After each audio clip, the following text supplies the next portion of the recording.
Okay, now we are going to be starting what we're going to be doing every day for reading time, or what we like to call drop everything and read, dear time. Uh, at school, we do this every day. In my classroom, I usually do it twice a day because there are all kinds of benefits to reading every day, and especially at your age, reading at least a half an hour every day. Now, you're going to be reading 40 minutes per day, and then you're going to be keeping a little journal where you write and summarize what you just read. Okay, so that's what Dear Time is all about. It's going to be an hour total, 40 minutes of reading. You get to choose what you read. Okay, and I will also let you know that I have books available in the classroom for you to read if you haven't read them yet, that you would rather have. You can check it out. Your parents can come pick it up. If you're receiving lunches, maybe I can send it out with the lunch delivery. Any way that we can get books into your hands that you read every day, you're going to find at least 10 benefits to reading every day. So, 10 benefits. The first one is mental stimulation. Okay? Uh, and we all know that when you're reading, your mind is experiencing what you're reading about. All right?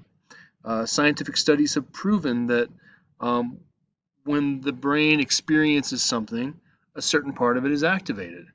When it reads a story about something, that same part of the brain that experiences is activated. So through your imagination, you're able to have more experiences that stimulate your brain, and not only stimulate your brain, but your brain is able to make more connections. Okay, a brain works by making connections between certain parts of the brain and certain other parts of the brain. The more connected your brain is, you're going to find a lot of mental benefits that come with that, and we'll look at some of those. The first one is stress reduction. Let's face it, we are stressed out, aren't we? Um, Not even to mention everything that's going on in the world. But when we start our school year and we see all the work we're going to have to start doing, it can be a little stressful. And the great thing about reading is um, when you read a great story, when you lose yourself in that story, if you're reading about, let's say, Harry Potter's Wizarding World, and you let yourself get caught up in that story. Imagine that you are at Hogwarts and enjoying yourself and away from all of your problems. It's almost like taking a mini vacation, all right?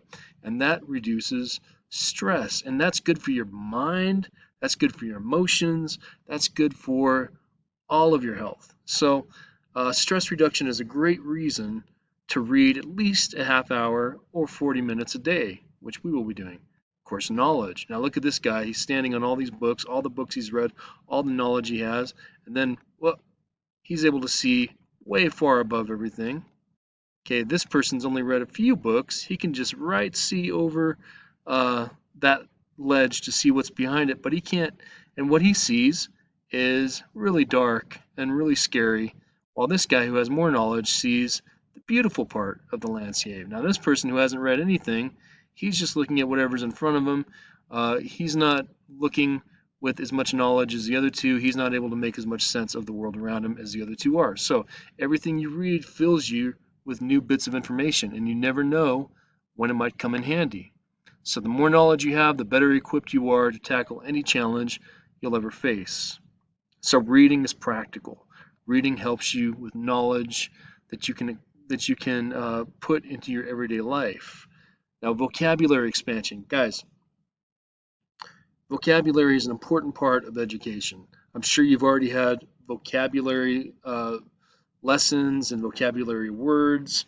And once you get into seventh grade, vocabulary works a little bit differently. We want to teach you how to figure out what words mean without having to go to a dictionary, using context clues, understanding the root words, putting them together, and seeing if you can figure out on your own by the way the word is used in the context of the sentence and the different pieces of root words that the words are made out of. So we want to try to help you make these discoveries on your own. But the more you read, the more words you come in contact that you're unfamiliar with, that in the context of the story, you can put that word into a meaning and bury it somewhere in your brain, okay? but it'll come back later. All right, and you'll find yourself using a word you didn't realize you knew.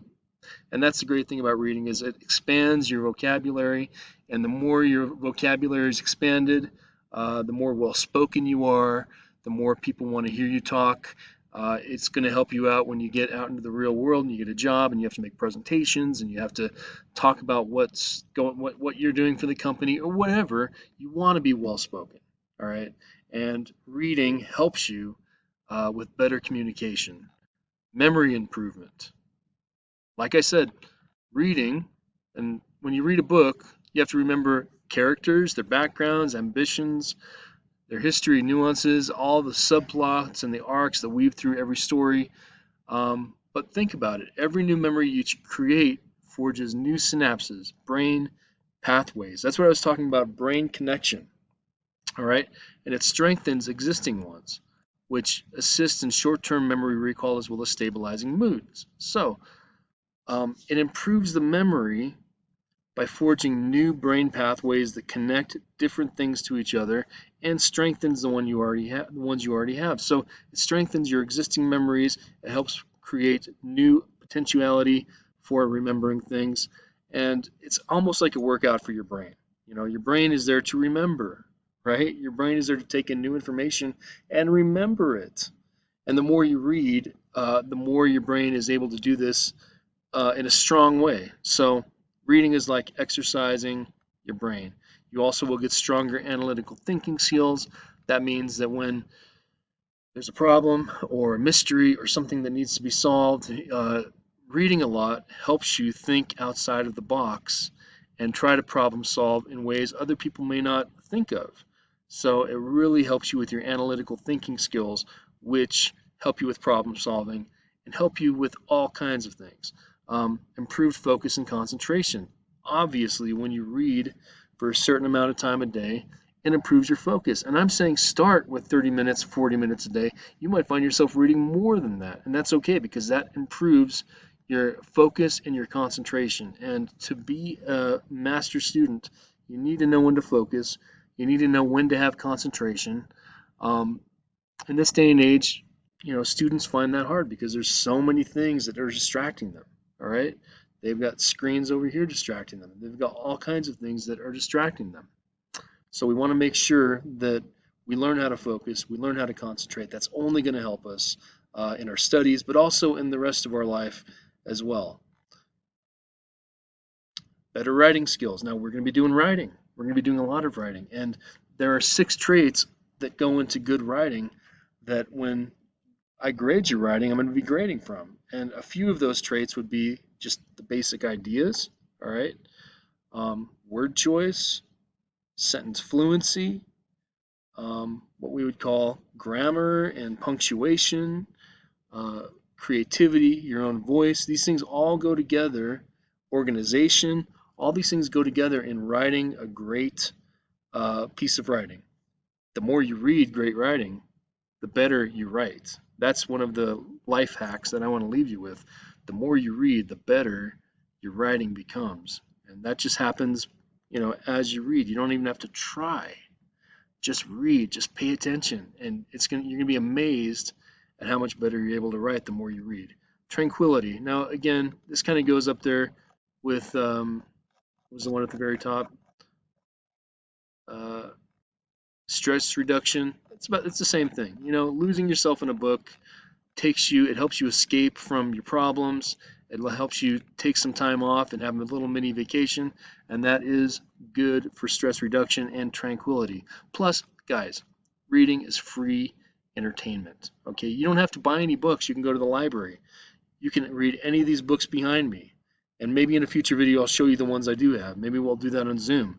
But I want you to know that you don't have to pay anything for a book. And a good book, you get hours and hours of entertainment from. You don't have to sit in front of a TV screen, okay? You don't have to watch a bunch of YouTube videos that just keep running on and on and on and on, and you kind of lose your whole afternoon.